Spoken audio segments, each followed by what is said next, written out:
Lebanon, Iraq and Iran, the only foreign intervention on the ground on the rebel side is coming from jihadist fighters like these young volunteers from Central Asia.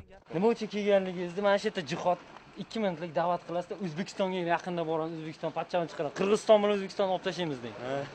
Mana birodarlar, biz Shom diyorlarida turibmiz, jihad diyorlarida. Inshaalloh mana Suriyani oz-ozdan fath qilish boshladik, biiznillah inshaalloh. O'zbekiston, Qirg'iziston, Tojikiston diyorlariga inshaalloh yaqinda kirib boramiz, biiznillah. Sizlar murtatlar inshaalloh bitta ariqlarda qon oqadi inshaalloh. Kofirlarni so'yamiz inshaalloh. I came from Central Asia. As you see, innocent people are suffering from the regime of Bashar Assad. I'm sure that inshallah and we'll build here in Khilafat. But after this Syria, we go to another countries and we'll occupy another countries. Do you miss your family? No, I will not miss my family because my family is here. Alhamdulillah Rabbil Alamin.